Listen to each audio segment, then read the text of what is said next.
Hello Year 10, welcome to the week beginning the 15th of June. We are still focusing this week on language paper 1 and 2, question 5.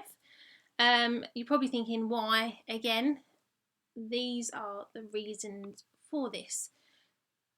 There's a much higher work return rate with these questions, with question 5. You do seem to actually enjoy completing these tasks.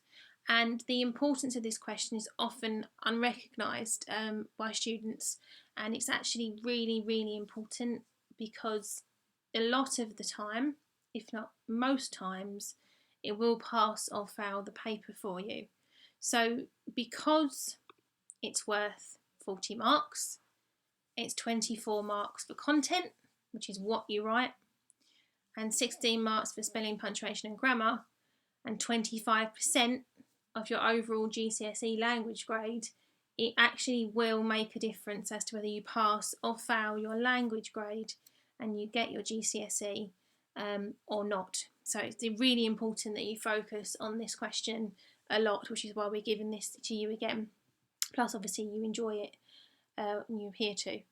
Plus, one extra thing to remember, guys, most colleges are interested in language grades. So again, it's very important that we do focus during this time on language.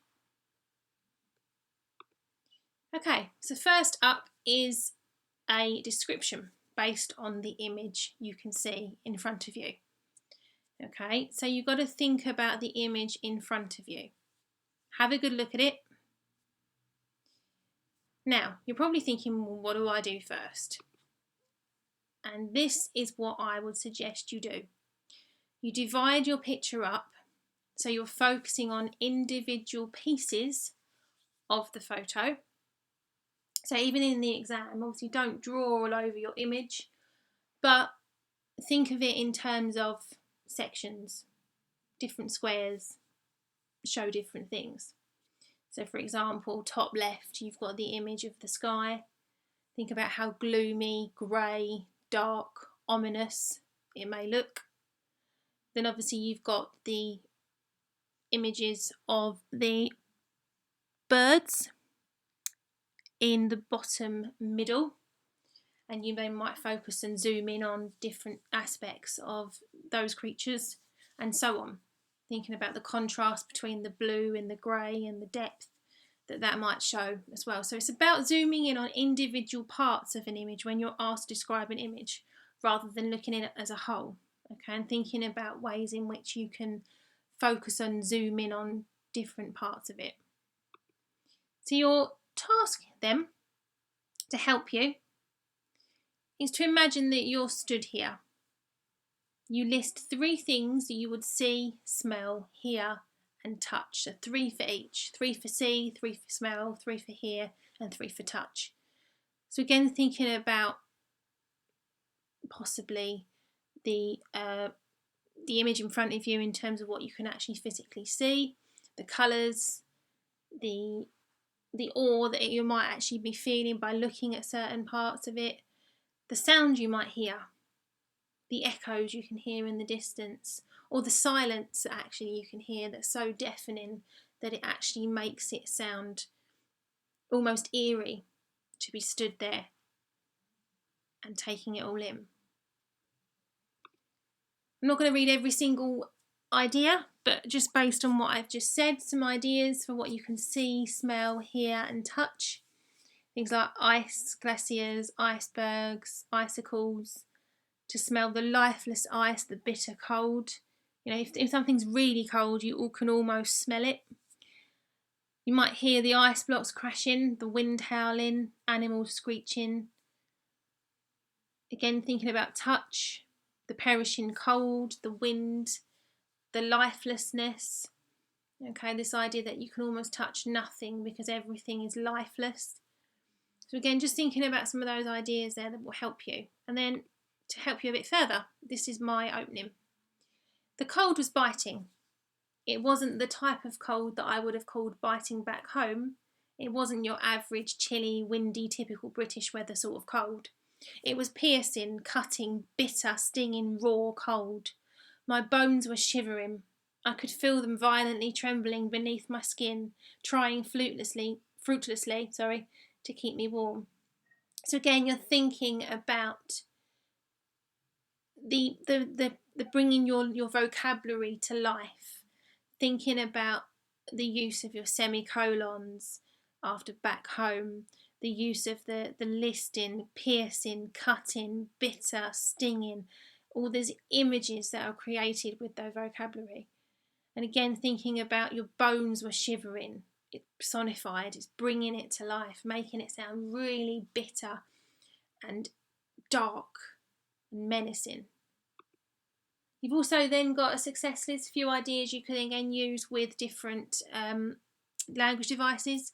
So the simile, wind as violent as war, metaphor, personification, the biting atmosphere gnawed at their senses, the crash of the waves, the hearing of the sound of that crash noise, power of three, one word sentences, boom, crash, silence. Anything that will bring more depth and consistency to your work. And avoid too many sentences starting with the. It's boring. Okay, it's really boring. There's no life, there's no variation. Bring your writing to life using these ideas. Some further advice. Be consistent, as I said. Think about your approach. Think about the way that you're developing your ideas. Make things flow. I would use one of the senses for each paragraph. So you're focusing on it and you're zooming in on parts using each of the 5 senses. Make sure your sentences are complete, that you've got a full stop, a question mark, an exclamation mark in the right place, that it is an actual sentence. But don't forget, one word sentences are correct, they do exist, they work, they're very effective if you use them in the right way, but not too often. So don't just throw them in all the time, because that wouldn't work, it's not effective.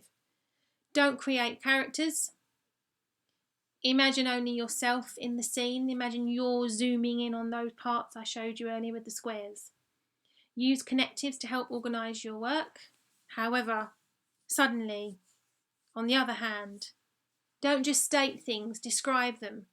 If there is snow, describe it. Don't just tell me it's there. Describe what it looks like. Make sure your similes make sense. Make sure your metaphors bring your writing to life. That your personification is actually personification. That you're using something that's not human, and giving it human features. Just to go back then. So this is your task. To write a description based on the image by dividing it up into sections, zooming in, as if you've got a camera and you're zooming in on parts, or binoculars and zooming in on certain parts. Second task, to imagine you're stood here. What can you see? What can you smell? What can you hear? What can you touch? Do a paragraph for each. So you want at least 4 paragraphs, guys, for this.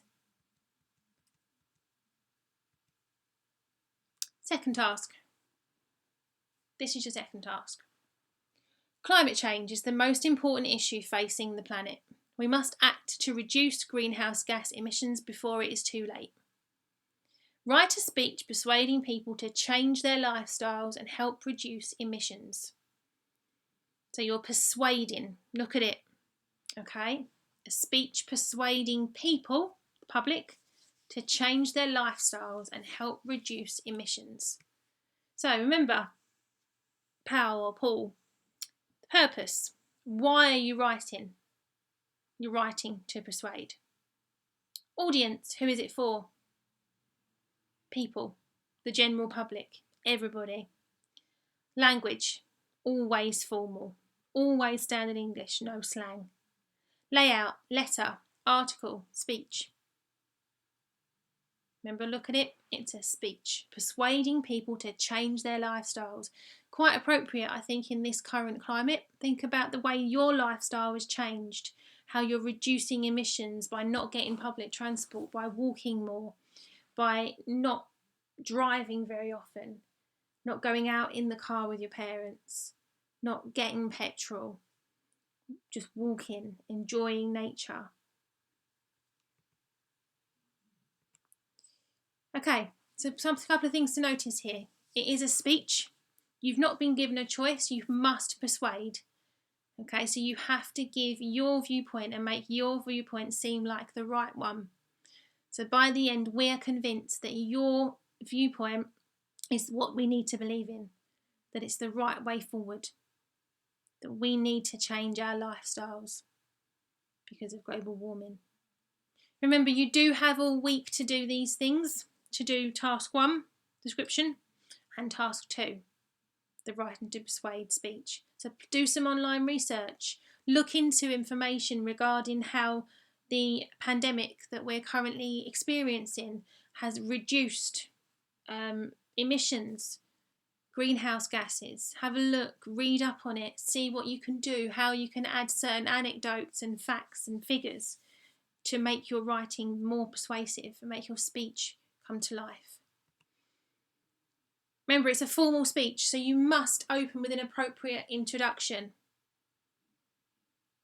Greet your audience, direct address, thinking about we, us, today, together we will be doing this.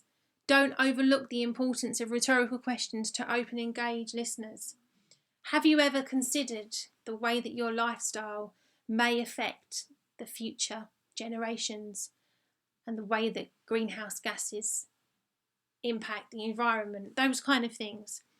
Thank your audience at the end. You are writing a speech for the general public, for there is an audience there. Think about the audience as you're writing.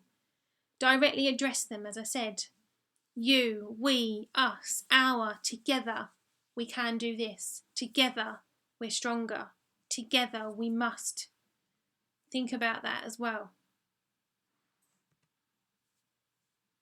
Reminder again on the screen in front of you. Your opinion is paramount to this. It's a persuasive speech, so you must have an opinion. Research, statistics, you must have some sort of background information. By 2050, the amount of ice in the Arctic will be reduced to 3% if we carry on in this way. Have a look at what's on the screen. Take it in, use it. DeForest. Okay, well, good luck with this week's tasks. If you need anything, as ever, please send me a message on Teams, on the Teams chat. I am always available. Otherwise, I look forward to reading both your responses to the tasks. One final reminder. This task is second, persuasive speech, people changing their lifestyles. And this task, description based on the image below. Okay, good luck, Year 10. Have a good week. See you next week. Bye-bye.